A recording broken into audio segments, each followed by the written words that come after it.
BNP কি শিবিরের গুপ্ত ষড়যন্ত্রের শিকার হচ্ছে?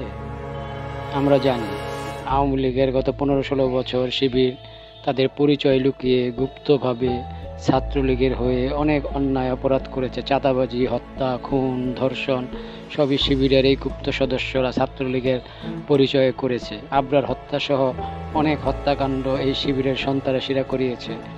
এখন তারা ছাত্রলীগকে কলঙ্কিত করে এখন কি বিএনপিকে কলঙ্কিত করার চেষ্টা করতেছে? একটু ভাবতে হবে। গতকাল রাতে বিশ্ববিদ্যালয়ের হলগুলোতে কমিটি দেওয়া নিয়ে সাধারণ শিক্ষার্থীদের ব্যানারে শিবিরের গুপ্ত সদস্যরা হলে ছাত্র রাজনীতি নিষিদ্ধ করার দাবি তুলেছে। শিবির তো গুপ্ত একটি সংগঠন, তারা গোপনে সব কিছু করে, তাদের কমিটিও গোপনে দেয়। তারা নিষিদ্ধ সংগঠন হিসাবে পরিচিত এবং ছাত্র রাজনীতি নিষিদ্ধ থাকলেও তাদের কার্যক্রম নিষিদ্ধ থাকবে না। তারা ঠিকই তাদের কার্যক্রম গোপনে গুপ্তভাবে করে যাবে। কিন্তু ছাত্রদল বা বাম সংগঠনগুলো যারা প্রকাশ্যে রাজনীতি করে তাদের জন্য তো কঠিন হয়ে যাবে বিষয়টা। তো শিবির এটাই চাচ্ছে, শিবির তাদের রাজনীতিটা গোপনে করবে এবং অন্যান্য রাজনৈতিক দলগুলোর ছাত্র সংগঠনগুলোকে তারা নিষিদ্ধ অবস্থায় রেখে পুরো বিশ্ববিদ্যালয় প্রশাসনকে তারা দখলে রাখতে চাইতেছে।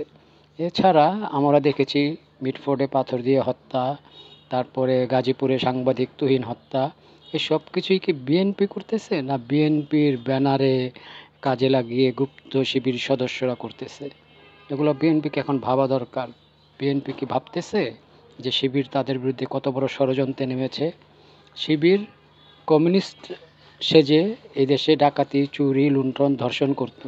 শিবির বামদের ভিতরে গোপনে থেকে এদেশে রাজনীতি করেছে। শিবির ছাত্রলীগের ভিতরে থেকে গোপনে তাদের সন্ত্রাসী কর্মকাণ্ডগুলো চালিয়েছে। শিবির গোপনে থেকে অনেককে হত্যা করেছে, যেমন আমাদের হুমায়ুন আজাদকে হত্যা করেছে, ব্লগার রাজীবকে হত্যা করেছে। এটি সব শিবিরের গুপ্ত সদস্যরা করেছে। সন্ত্রাসী সংগঠন হিসেবে শিবির সবসময় মোসাদকে অনুসরণ করে। মোসাদের গোপন সদস্যদের ইসরায়েলে ইহুদিদের গোপন সংগঠনের মতো সেই ইলুমিনাতি সংগঠনের মতো শিবির এবং জামাত তাদের গোপন কিছু সদস্য বিভিন্ন জায়গায় রেখে দেয়।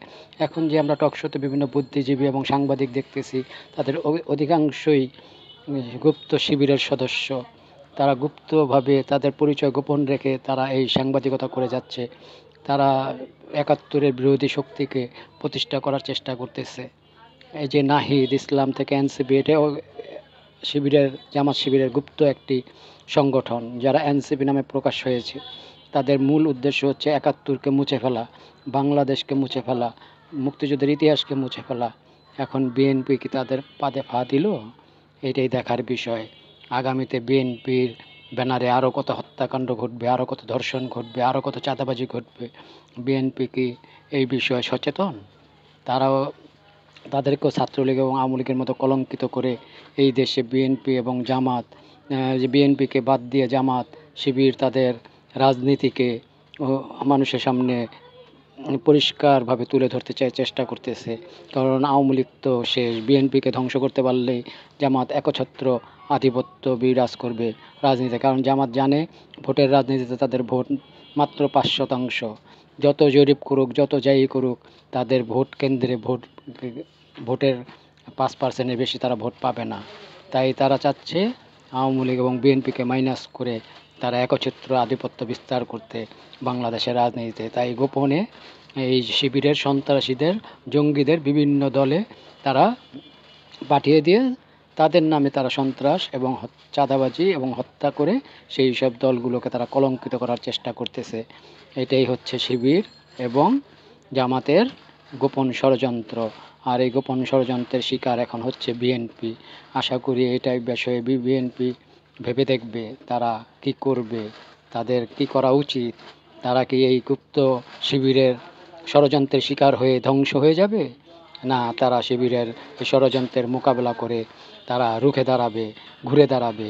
এটাই আমরা দেখতে চাই বিএনপি কী করে।